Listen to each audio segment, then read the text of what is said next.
हरे कृष्णा। आप सभी का हमारे YouTube चैनल पर हार्दिक स्वागत है।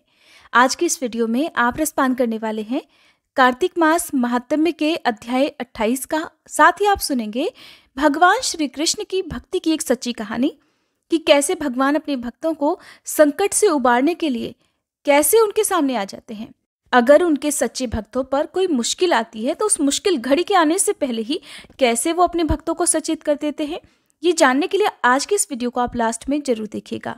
सबसे पहले तो मैं आप सभी को बता दूं कि अब कार्तिक मास समाप्त होने को है, तो आने वाले मार्गशीर्ष मास यानी कि अगहन के महीने में आप हमारे चैनल पर मार्गशीर्ष मास महात्म्य की कथाएं भी जरूर सुनेगा और अब तक जो प्यार दिया है उससे ज्यादा प्यार देने की कोशिश कीजिएगा। आज बैकुंठ चतुर्दशी है। आप सभी को बैकुंठ चतुर्दशी की भी हार्दिक शुभकामनाएं। आज के दिन दीपदान कैसे किया जाता है, कौन सी कथा सुनी जाती है, इसकी कंप्लीट वीडियो हमारे चैनल पर अपलोडेड है। और अगले दिन कार्तिक पूर्णिमा है, देव दिवाली है, तो प्लीज़ हमारे चैनल पर कार्तिक पूर्णिमा और श्री सत्यनारायण भगवान की कथा भी आप जरूर सुनिएगा। देवर्षि नारद ने श्री ब्रह्मा जी से पूछा कि हे ब्रह्मा जी, अब आप मुझे कृपया कर ये बतलाइए कि तुलसी दलों को किस प्रकार तोड़ना चाहिए, किन किन तिथियों में तुलसी दल नहीं तोड़े जाते हैं, तुलसी दल तोड़ने का विशेष मंत्र क्या है, और इसके अलावा आप मुझे कृपया कर अब तुलसी जी की महिमा का भी वर्णन अवश्य कीजिए। तब देवर्षि नारद के प्रश्नों का उत्तर देते हुए श्री ब्रह्मा जी ने कहा, हे नारद, तुलसी दल या पत्तियां जब भी तोड़नी हो तो उसके लिए वैधृति और व्यतिपात इन दो योगों में रविवार, एकादशी, अमावस्या और पूर्णिमा इन तिथियों में, संक्रांति और जन्म मरण छूत में तुलसी दल तोड़ना वर्जित माना जाता है। इन तिथियों को भूल से भी तुलसी दल नहीं तोड़ना चाहिए। संक्रांति, अमावस्या, एकादशी और रात्रि और दोनों संध्याओं में अर्थात सुबह सूर्योदय से पहले और शाम को सूर्यास्त के बाद भी कभी तुलसी दल ना तोड़ें।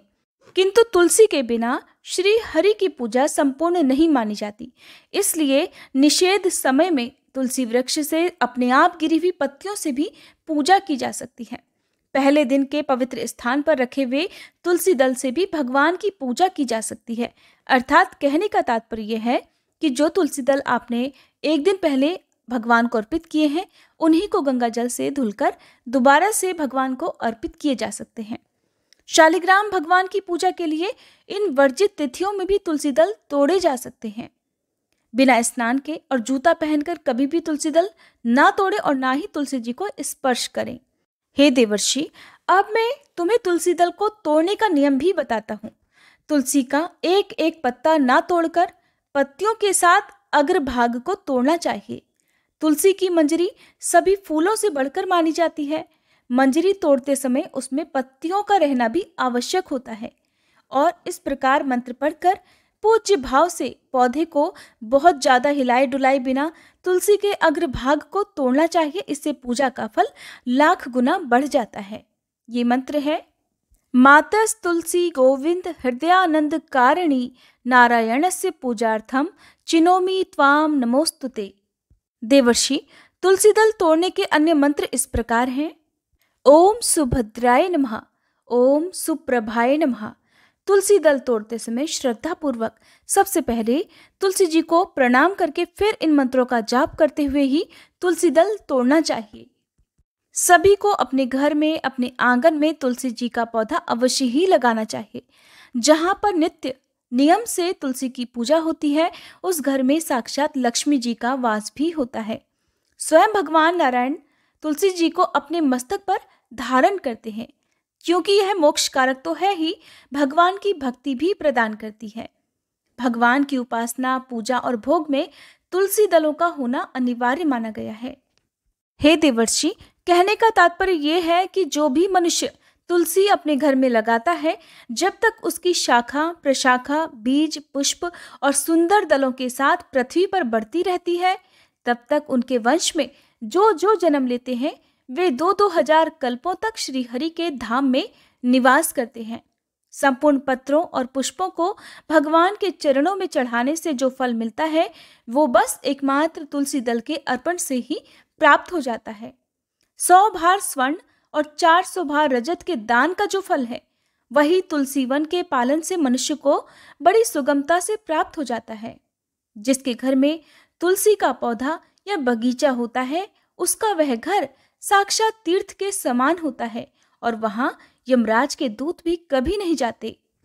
हे नारद, अब मैं तुम्हें तुलसी की माला धारण करने के संबंध में कुछ महत्वपूर्ण बातें बताता हूँ।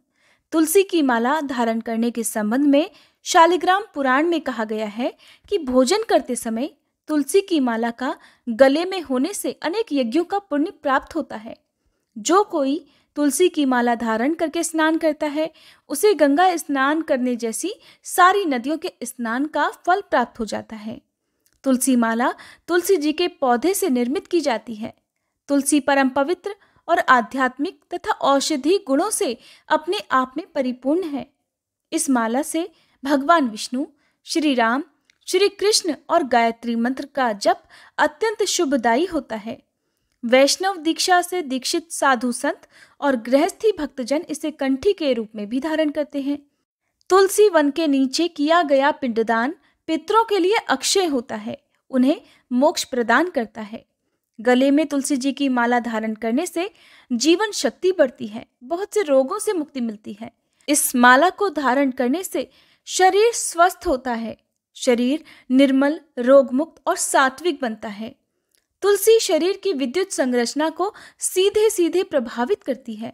इसको धारण करने से शरीर में विद्युत शक्ति का प्रवाह बढ़ता है और जीव कोशों द्वारा धारण करने के सामर्थ्य में वृद्धि होती है। गले में माला पहनने से बिजली की लहरें निकलकर रक्त संचार में रुकावट नहीं आने देती। प्रबल विद्युत शक्ति के कारण धारक के चारों ओर चुंबकीय मंडल विद्यमान रहता है। तुलसी की माला गले में धारण करने से आवाज सुरीली होती है, गले के रोग नहीं होते।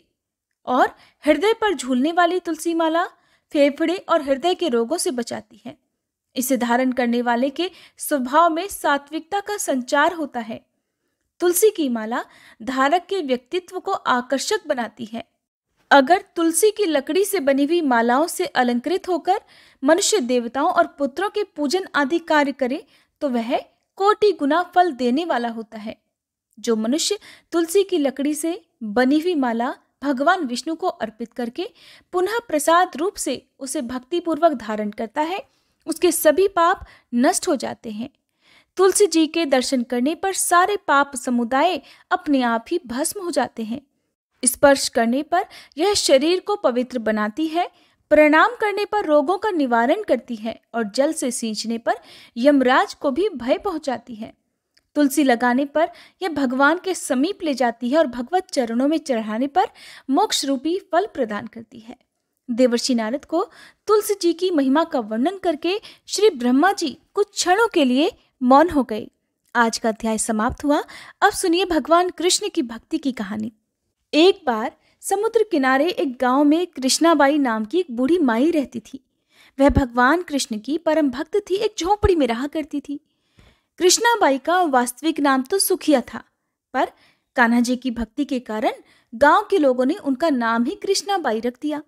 गांव में घर घर जाकर झाड़ू पोछा करना, बर्तन साफ करना और खाना बनाना ही उनका काम था। कृष्णाबाई रोज फूलों की माला बनाकर किसी प्रकार समय निकालकर दोनों समय ही श्री कृष्ण जी को पहनाया करती और फिर समय मिलने पर घंटों घंटों कान्हा जी से बात किया करती थी। गांव के लोग जब बुढ़िया को इस तरह से अकेले अकेले बातें करते देखते तो यही सोचते कि बुढ़िया तो पागल है। एक रात श्री कृष्ण ने अपनी भक्त कृष्णाबाई से ये कहा कि कल बहुत बड़ा भूचाल आने वाला है, तुम ये गांव छोड़कर इस गांव से कहीं दूर चली जाओ। अब क्या था, मालिक का आदेश था, प्रभु का आदेश था, मानना तो था ही। कृष्णाबाई ने झट से अपना सारा सामान इकट्ठा करना शुरू कर दिया और गांव वालों को भी बता दिया कि कल मेरे सपने में कान्हा जी आए थे और कह रहे थे कि कल बहुत बड़ी प्रलय आने वाली है, इस गांव को छोड़कर पास के ही गांव में चली जा। अब जब लोगों ने सुना तो उन्होंने ये तो देखा कि वो अकेली अकेली बातें करती है, तो सोचा कि शायद बुढ़िया पागल हो गई है। तो अब वो लोग भला कहाँ उस बूढ़ी माई की बात मानने वाले थे, वो तो उसे पागल ही समझते थे। जिसने भी बूढ़ी माई की इस बात को सुना वही जोर जोर से ठहाके लगाकर उसका मजाक बनाने लगता। इतने में बाई ने एक बैलगाड़ी मंगवा ली और अपनी कान्हा जी की मूर्ति ली और जो भी जरूरी सामान था उसकी गठरी बांधकर गाड़ी में बैठ गई। गांव के बाकी लोग तो अपने अपने घर में बड़े ठाठ से बैठे हुए थे। कुछ लोग थे जो बूढ़ी माई का मजाक उड़ाने के लिए घर के बाहर खड़े हुए थे। किसी को आभास नहीं था कि अगले दिन क्या होने वाला है। इतने में ही बैलगाड़ी भी आ गई। बूढ़ी माई ने झट से अपना सारा सामान और कान्हा जी की मूर्ति उस बैलगाड़ी में रख दिया और वह गाड़ी में बैठकर चली गई। गांव के लोग उसके जाने पर उसकी मूर्खता पर हंसते रहे, उसका मजाक बनाते रहे। बाई जब जाने लगी तो अपने गांव की सीमा पार कर जैसे ही वो दूसरे गांव में प्रवेश करने वाली थी कि उसे कान्हा जी की आवाज आई कि अरे पगली, जा वापस जा और अपनी झोपड़ी में से जरा वो सुई तो ले आ जिससे तू रोज मुझे माला बनाकर पहनाती है।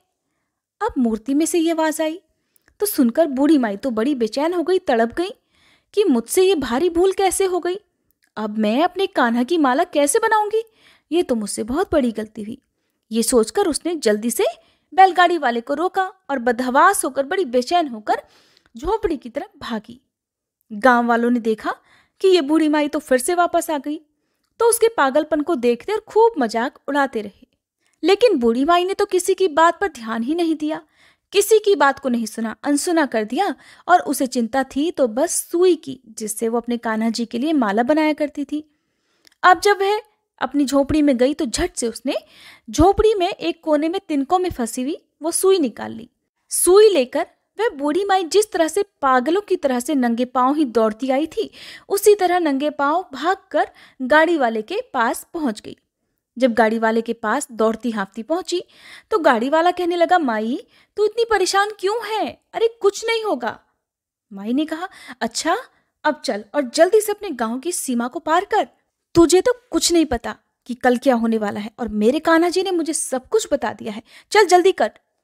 जब बूढ़ी माई ने गाड़ी वाले से कहा तो गाड़ी वाले ने तुरंत ही बूढ़ी माई का कहना माना और वह जल्दी जल्दी गाड़ी हाँक कर गांव से बाहर जाने लगा। जैसे ही गांव की सीमा उन्होंने पार की, पीछे मुड़कर देखा तो क्या देखा कि पूरा गांव ही समुंदर में समा गया। सब कुछ जलमग्न हो गया था। पीछे छूटे गांव में ऐसी प्रलय आई थी कि चारों ओर जिधर भी देखो पानी ही पानी नजर आता था, कहीं पर जमीन दिखाई ही नहीं देती थी। वो गाड़ी वाला भी कान्हा जी का बड़ा पक्का भक्त था। किसी तरह भगवान ने उसकी भी रक्षा करने में तनिक देर नहीं लगाई। तभी तो बूढ़ी माई का सहारा उसको कर दिया और अपने दोनों भक्तों की जान बचा ली। तो इस तरह से जब प्रभु अपने भक्तों की एकमात्र सुई तक की इतनी चिंता करते हैं तो वो अपने भक्तों की रक्षा करने के लिए भला कितने चिंतित होते होंगे। जब तक उस भक्त की एक सुई उस गांव में थी, पूरा गांव बचा हुआ था। जैसे ही बूढ़ी माई ने उस गांव से अपनी सुई निकाली और वापस उस गांव से बाहर आई, तब तक पूरा गांव डूब चुका था। तो इसे कहते हैं सच्ची भक्ति की भगवान अपने भक्तों को कोई भी कष्ट आने से पहले संकेत जरूर दे देते हैं और फिर भगवान के जो भक्त सच्चे हैं वो उनकी बातों पर और उन संकेतों पर विश्वास भी करते हैं। ये बात अलग है कि जो लोग भगवान पर विश्वास ही नहीं करते, उन्हें चाहे कितने भी संकेत मिल जाएं, वो अनहोनी का ही इंतजार किया करते हैं। और जब सब कुछ बर्बाद हो जाता है, जब सब कुछ खत्म हो जाता है, तब लोगों को एहसास होता है कि इस आने वाले खतरे का आभास तो उन्हें बहुत पहले हो गया था, लेकिन फिर भी उन्होंने सावधानी क्यों नहीं रखी। तो जो हमें आभास होता है, यही वो संकेत हैं जो हमारे प्रभु हमें देते हैं। तो ये थी आज की कहानी। आपको कैसी लगी मुझे कमेंट बॉक्स में जरूर बताइएगा। एक बार फिर से आपसे अनुरोध है कि आज बैकुंठ चतुर्दशी की जो कथा मैंने आपको सुनाई है उसे भर भर के खूब सारा प्यार दीजिएगा।